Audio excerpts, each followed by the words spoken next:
गरीब की आवाज बनने का सिला महराज मलिक को एक बार फिर से मिला है। एक बार फिर से महराज मलिक के ऊपर एफआईआर और घटियापन की इंतहा यह कि चोरी का इल्जाम महराज मलिक के ऊपर, और इसलिए कि वो गरीब के हक में बोल रहा था। वो बोल रहा था कि गरीब की इस बस्ती को उजाड़ो मत, इसके साथ नाइंसाफी मत करो, और उसके सिले में एक और एफआईआर और चोरी का।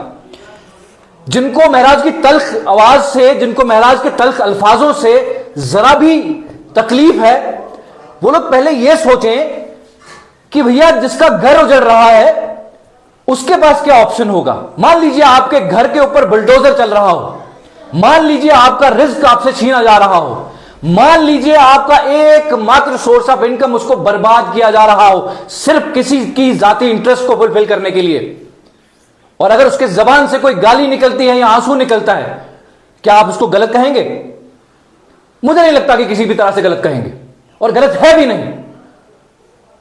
यह मजबूर किया जाता है, यह एक तंत्र बना दिया गया है, एक सिस्टम बना दिया गया है, जहां इस हद तक लाया जाता है। यह लड़ाई 4 साल से लड़ी जा रही है, 4 साल से लगातार प्रोवोकेशंस की जा रही हैं, 4 साल से लगातार अनसुनी की जा रही है, इस बात को खींचा जा रहा है, एमएलए की बात को इग्नोर किया जा रहा है, उसकी सुनवाई नहीं हो रही, उसके बदले किसी और का जो कहीं एग्जिस्ट भी नहीं है, जो सिर्फ एक जमात का हिस्सा होने के साथ साथ एक सियासी लीडर का साथी है, उसकी बात सुनी जा रही है।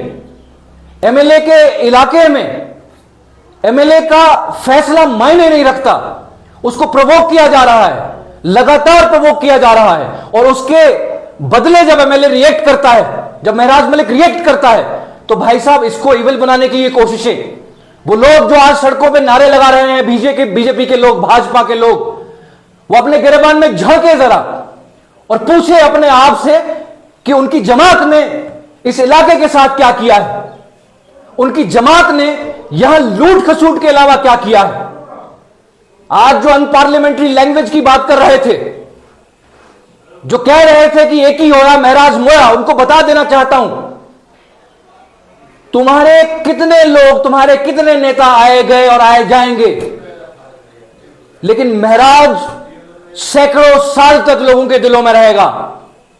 महराज मरने वालों में से नहीं है, तुम लोग मर जाओगे, और तुम लोग ऐसी मौत मरोगे कि तुम्हारा नामो निशान तारीख में कहीं नहीं होगा।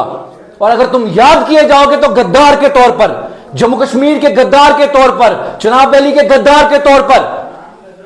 आज जिन लोगों की जो है तुम दिफा में खड़े हो, आज जिन लोगों की जो तुम सपोर्ट कर रहे हो, हमें मालूम है क्यों कर रहे हो, क्योंकि तुम उनके आगे नतमस्तक हो। तुम उनके चरणों में जब तक लेटोगे नहीं तो तुम्हारे अपने घर के काम नहीं होंगे। तुमने अपनी औकात दिखा दी है लोगों को, क्योंकि तुम अपने पानी के लिए, अपने घर के पानी के लिए लड़ने वाले लोग हो, तुम अपने घर की सड़क के लिए लड़ने वाले लोग हो, तुम अपने बच्चों की नौकरी के लिए लड़ने वाले लोग हो, तुम सिर्फ और सिर्फ खुद तक महदूद हो। लेकिन जिस वक्त कोई गरीब के हक में बात करता है, तुमको तकलीफ होती है, तो तुम एकदम चमचों का रूप धारण कर लेते हो और चमचे बन जाते हो। चमचे बनकर जो है जिंदाबाद जिंदाबाद करते हो, इसलिए कि तुम्हारे घरों को पानी पहुंचे, तुम्हारे घरों को सड़कें पहुंचे, तुम्हारे बच्चों की ट्रांसफरें हो। बस यही है तुम्हारी सियासत।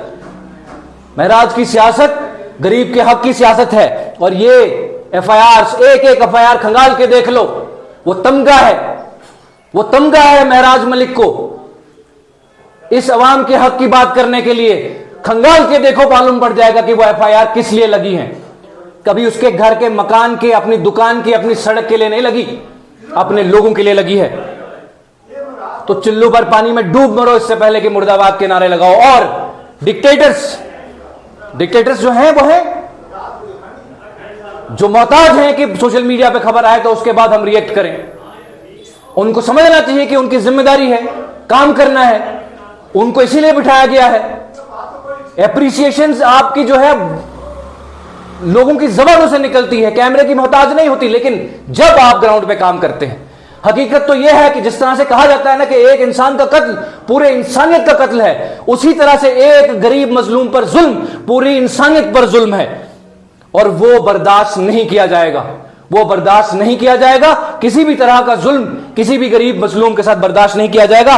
उसी तरह की सोच से हम लोग यहां पर आपके बीच हैं, ईमानदारी से हक के लिए लड़ने आए हैं और लड़ते रहेंगे आखिरी दम तक। हमारे लीडर को जो है एफआईआर के ये जो रोज तमगे मिलते हैं, हम उसको कंडेम करते हैं, और उसके बाद ये भी बता देना चाहते हैं कि यहां पर एक महराज नहीं, सैकड़ों महराज खड़े हो जाएंगे। ये गरीब पर जुल्म की बात है भाई साहब। जो लोग कहते हैं कि महराज इस तरह के अल्फाज इस्तेमाल करता है, शायद उनको उन पीएसए में अंदर बेबस जो है वो इनोसेंस का दर्द पता नहीं, वो दिन दिन की डिटेंशन हक बोलने पर वो जिनकी हुई उनका पता नहीं, उनके परिवारों का पता नहीं, जिनको जुल्म झेलना पड़ा ना उनका अंदाजा नहीं है शायद उनको। इसलिए लोग कहते हैं कि थोड़े लोग कहते हैं कि तल्ख है। तल्ख नहीं है, तल्ख नहीं है, मजबूर कर देते हैं आप। अगर आप मजबूर ना करते तो इस तरह की भाषा का इस्तेमाल करना भी नहीं पड़ता।